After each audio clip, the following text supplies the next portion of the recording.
Also mentioned that you are a polyglot with Indian languages. What are the languages that you speak? What are the two conditions where a chief minister in jail has to step down? Suppose you have done your medical from the government college, and when it comes to the the service to the state or nation, you have applied for civil services. Don't you think that you have blocked a seat for a bona fide student who can serve for the society?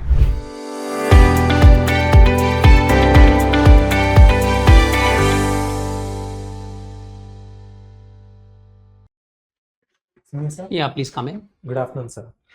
Good Please afternoon. be seated. Thank you, sir. Mr. Prashanth, I've been going through DF and I've been realizing that you have got umpty number of medals. And you are also the president of so many societies and so many things that I'm unable to comprehend what it is. Can you tell me something about, or rather, can you tell us something about your achievements, about the things that you have mentioned at DF? So with respect to the medals that I've mentioned, those are 14 number, and that is because there are 19 subjects in our MBBS curriculum, and there are furthermore super specialty subjects for which they do conduct proficiency exams separately. So those are a culmination of both the medals that are awarded on the basis of university marks plus the proficiency exam separately conducted. All put together comes to 40, along with the medals for the best outgoing student. And sir, as far as the leadership positions are concerned, I had the opportunity to be part of the Indian Medical Association, both as its national president for the undergraduate students wing, which is the Medicos wing, and also as part of the Students Network Organization India. So that is a global organization that is affiliated to the WHO and the TOPPER, which is towards the unity for health. So these are two major organizations. Apart from that, I've also been part of the Medical Students Association of India and certain conferences like PANCOR, which was conducted during the pandemic period by SNO India as well, sir. Very nice to hear that. You have also mentioned that you are a polyglot with Indian languages. What are the languages that you speak? So I speak the languages of Hindi, Tamil, English, Telugu, and with respect to Malayalam, partly, and Marathi, a few words, sir. But English is not an Indian language. So Or is it since so? it's part of the associate language again. Yeah, very nice. Now, with such distinctive capabilities in the medical field, let us say we make you the health minister of the government of India with a cabinet rank. What are the steps that you take to make healthcare affordable in the Indian context? Sir, I believe that the Ayushman Bharat Yojana, which the Honorable Government of India has already brought in, has ushered in various reforms with respect to affordability in the government sector, considering that it gives us 5 lakh worth for a family insurance coverage, and also all the BPL families are covered. But what more can be done in this context is to add more coverage. Say the out-of-pocket expenditure stands at 48%. So we could probably curb that by allotment of funds for outpatient care, and also we could ensure that families which fall in the middle income categories, say the EWS categories, are also covered under the same scheme. So that would be one. The second thing, sir, would be with respect to ensuring that there are point of care centers, like say health ATMs could be established at the PHCs where people could take up diagnostic services free of cost. And more often, the private healthcare has a corporatization policy, because of which the healthcare costs have escalated to huge amounts. And the recent guideline, which has been set by the Honorable Supreme Court of India, asking the union government to form a committee to ensure that there is a uniformed standardization of healthcare services, can help us in this regard. It is 70% of the healthcare in India is in the private sector. So the challenge is more with the private sector rather than with the government sector, in fact, especially in terms of putting affordable healthcare. What are the steps that you are going to usher in order to, I would not be using the word rein in the private sector, but perhaps make it more accessible to the private, to the citizenry at large? How do you do that?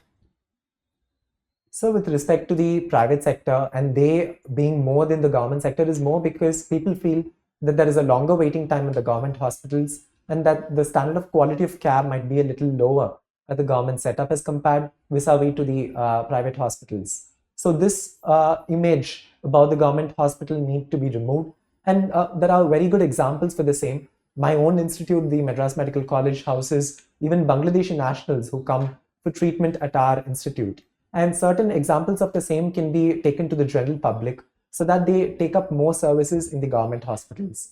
And as far as the private hospitals are concerned, sir, I believe the standardization of the healthcare setup is one, and the removal of dichotomy between the pharmaceutical nexus industry and the medical personnel, or maybe the corporate chains, needs to be curbed and cut down through ethical regulations. How do you do that?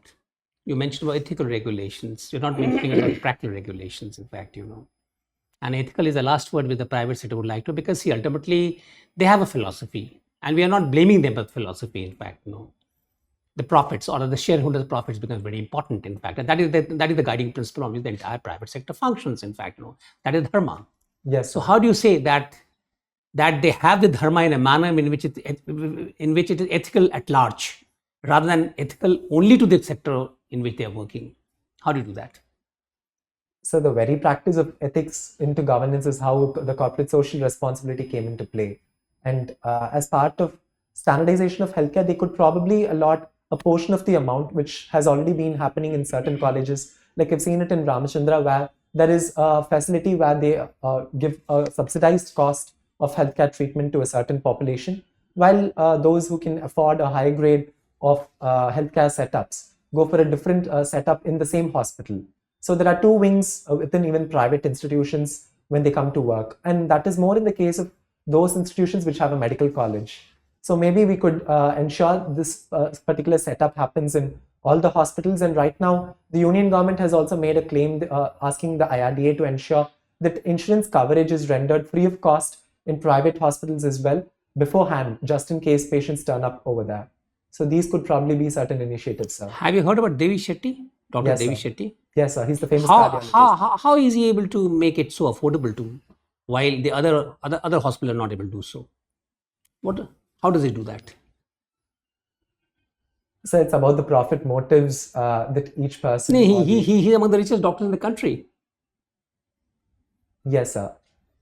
So I have limited knowledge about his model. Now let's come over to the issue of the Jhola Chap doctors, in fact, Do they have a role to play in the Indian medical scenario? I hope you understand the concept of Jhola Chap doctors. Doctors are not accredited as what you call an MBBS or an MD, but they may be MS, or they may be rendering a lot of consultations at a very affordable cost. Yes, sir. And the diagnostic procedures are very good, in fact, and the type of medicine that they give is also very, very effective. Despite that, the type of what you call medical attendance that they are able to provide, why aren't they being banned? Sir, if it's the Ayush doctors that we are talking about. No, not the Ayush. If it's to some extent, yes. To some extent, no. It's something like, let's talk in terms of Bengali doctors. Bengali? Chanmari doctor, what do they call them? What do you call them? Very, very, very, very popular, in fact, because they're so affordable, in fact. So there's a lot of discussion going on. But the government always says, if we do that, there will be no healthcare, there will be no affordable healthcare for any person at all. What do you have to say about this? Sir, I'm not aware of the exact medical personnel that you'd mentioned about, sir. What I'm aware is about the Ayush healthcare personnel, or maybe quacks if they exist. No, we are not talking about quacks at all. So the parallel systems which operates. So with my limited knowledge on the other part, I'll not be able to opine on that. But if it were about the Ayush practitioners, because there's an overlap, as rightly mentioned by you, sir. So if I may talk about that. Please go ahead. Yes, sir. So as far as the Ayush practitioners are concerned, there have been successful practices as well. Like we had the Nilavemba Kudineer come up with respect to COVID, dengue, and also the papaya leaf has been used for dengue. So there are certain successful established practices. And also the Honorable Prime Minister in his Mann Ki Baat edition had talked about the Ayush practice because of which the vision of the daughter of the Zimbabwe president had been restored. So there are extremely good practices like yoga as well, which have been envisioned as part of the program globally. So, but then there are issues with respect to more research that is needed. And when Ayush is integrated with the allopathic medicine, which we call integrated medicine, it is of great virtue. And the recent establishment of an integrated medicine center at AIIMS New Delhi is again a very good concept of how Ayush doctors can be reckoned into the system. So I truly believe that the aim of Ayush doctors practicing medicine partly is definitely extremely good initiative, except for the surgical part, which the allopathic doctors can take up. And how about the Unani system? You have any comments on that? So as far as the Unani or the other systems are concerned, like specifically if I were to talk about Unani, it does have certain Greek medicine initiatives that have been put up into it. And those are of not absolute efficacy, but part efficacy has definitely been proven. So those could be used as allied health services alongside the allopathic system. All right, thank you. Thank you, Sir. sir. Okay, Prashant, what are the two conditions where a chief minister in jail has to step down? No names, no political nuances.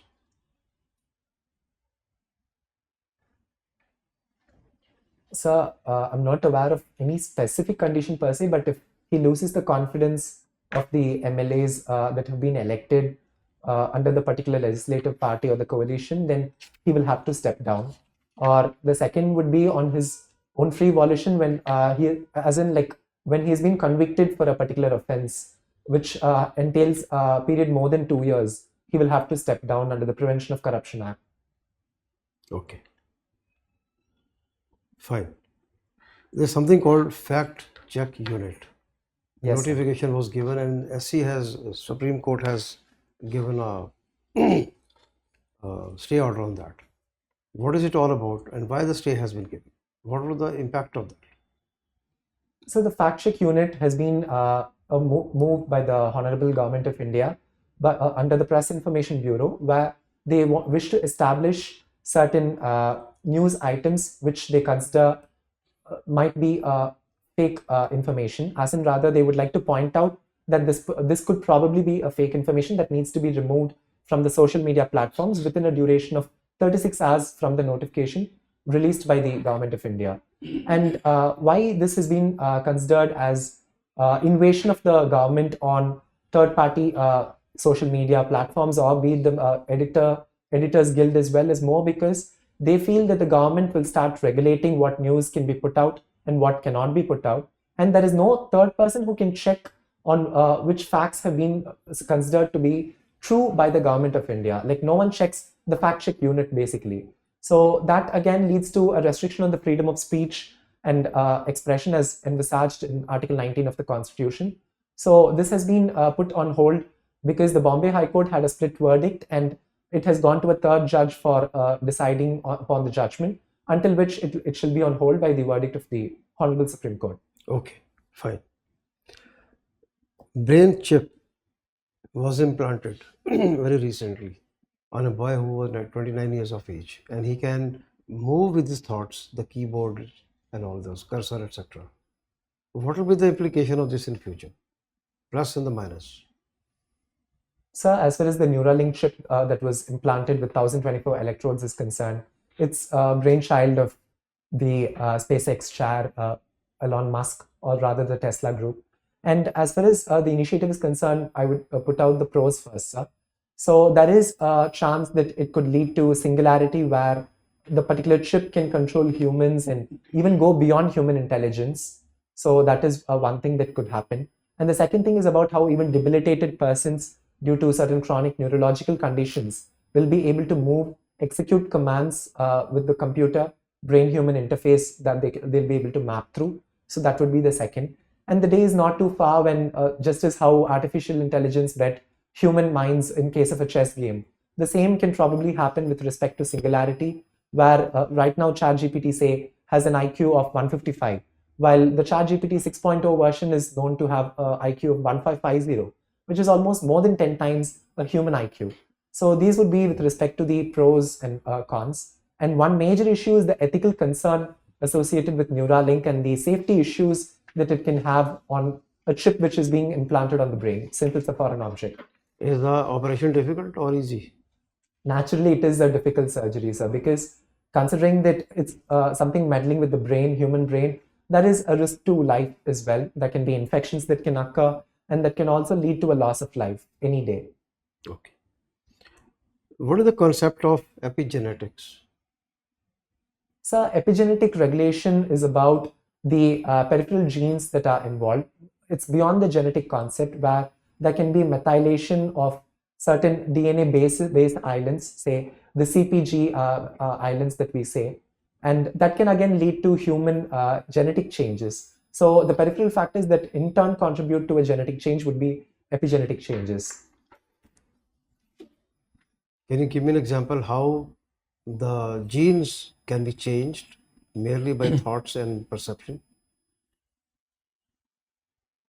So by thoughts and perception, I'm not aware of it exactly. Okay. Right. There's a lot about fake drugs these days. Yes. Recently, fake cancer drugs were caught spurious. So, how would you control this menace as a health minister or some position in the government? So I think the organizations such as the Central Drug Control Authorities need to be more vigilant in controlling the samples, especially that are imported and exported from different countries. Like there had been an issue with the Gambia cough syrup, for example, where there was an adulterant present in it, the ethylene glycol, which led to the children deaths in Gambia. And something has been reported on similar lines in Uzbekistan and Afghanistan as well. So the one would be with respect to the samples that are procured for checking. So those need to be more vigilant. The second is about the biosimilar drugs that are used, especially with cancer care. And those biosimilars need to be established with respect to their efficacy, because that could be a change in the chemical compounds and the composition that is being made by different pharmaceutical companies. So that would be the second.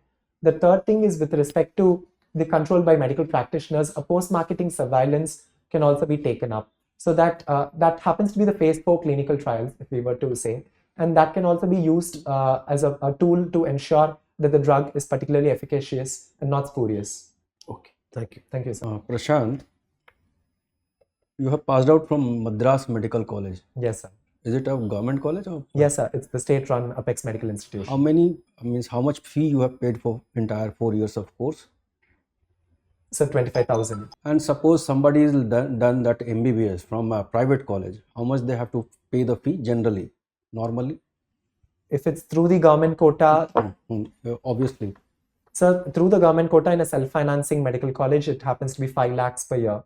And So, it comes around more 25 than 20 lakhs odd, sir. Now my questions to you, suppose you have done your medical from the government college, and when it comes to give the service to the state or nation, you have applied for civil services. Don't you think that you have blocked a seat for a bona fide student who can serve for the society? Sir, I totally feel that the IAS serves the motto of excellence in action. And my medical education expertise, I believe, can be put forward towards excelling in the field that I've taken with respect to the administration. And that can in turn empower more doctors to get better in their services, and probably that will be a motivating factor is what I feel, sir. My next question, suppose you are a district magistrate and one data has come to your notice that your district has suffered from, many people suffer from hypertension and blood sugar. What advice you can give to your chief medical officer of your district? So the first advice that I would render would be with respect to opt-in approach, or opt-out approach of the medical patients, where any patient who visits a primary healthcare setup shall be screened for diabetes and hypertension, and hence he shall be referred in case of complications to a secondary or tertiary center, and if there are no complications, he shall be treated with suitable drugs immediately. So that would be the first. The second would be with respect to roping in technology on the same, information and communication technology, so that there is a better surveillance as to which areas in the particular district have a more increased prevalence of diabetes and hypertension. And in those cases, the door-to-door survey can be taken, where ASHA workers and A&M workers can help us in screening patients and rendering medical service on their doorsteps, which has been again taken by the government of Tamil Nadu in the form of the Makkale Thedi Maruthuvam scheme. And the third thing would be with respect to patients who come, we could probably counsel them with respect to the diet that they need to take. With respect to the diabetes, it should be a low glycemic diet. And with respect to the hypertension, it needs to be a low salt diet, which is called the DASH diet, or the dietary approaches to stop hypertension. So these are certain measures that I will take, sir. Can you relate with that index that coming, that happy index, something that has come, do you relate with that the hypertension is related to your happiness? Sir, in part, definitely yes, because the World Happiness Index has thrown India to a position beyond the first 100 countries. And that is more so because it's a subjective assessment of what happiness means and what contentment could be. And since the quality of life is a subjective measure again, so it depends totally on the concerned person, and leading a stress-free environment is pivotal to decrease hypertension. What is Hippocratic oath in medical term? So the Hippocratic Oath is, it believes on the principle of primum non nocere, which is doing no harm to the patient and standing by the principles of medical ethics and integrity until the last breath. Do you aware of what is Mohalla Clinic? Yes, sir. It's the health and family welfare clinics instituted by the Honorable Government of Delhi, where patients can come treat themselves for minimal ailments and shall be referred in case of higher degree issues, sir. You played chess. Yes, sir. So how many types of competition means in chess, and how you become grandmaster? So there are a set criteria of nearly 8 to 10 points wherein a person can become a grandmaster, and those are through different tournaments that are conducted by FIDE or other organizations. So the one would be, say, a person gets to be a world champion, he automatically becomes a grandmaster. The second would be an ELO rating of more than 2,500, which is garnered by more than 3 chess tournaments that are FIDE rated, that are taken up, and the competitor needs to be at a rating of minimum of 2,400 in the ELO rating. And based on the candidates tournament, say a person qualifies for the same, then again he'll be considered as a grandmaster. And with respect to people taking up the position of grandmaster and competing to be the world championship, say right now Ding Liren is the world champion, and if someone competes and wins over him, again they become a grandmaster. So there are some 10 criteria on the same lines. And how many types of competition in swimming in Olympic as of now?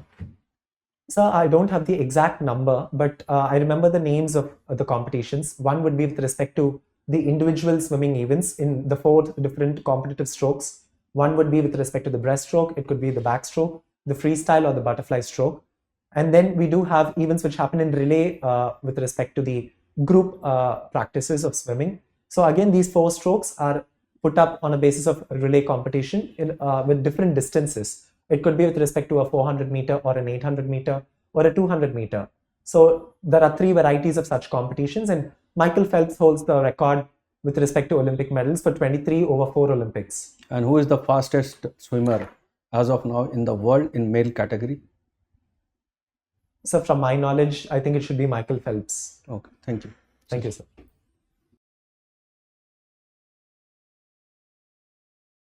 When is your actual interview? April 1, sir. April 1. Regarding to your attire, I think that... Sir, I have a different one to wear for that day. Like it's a blue coat with a white shirt and a red tie.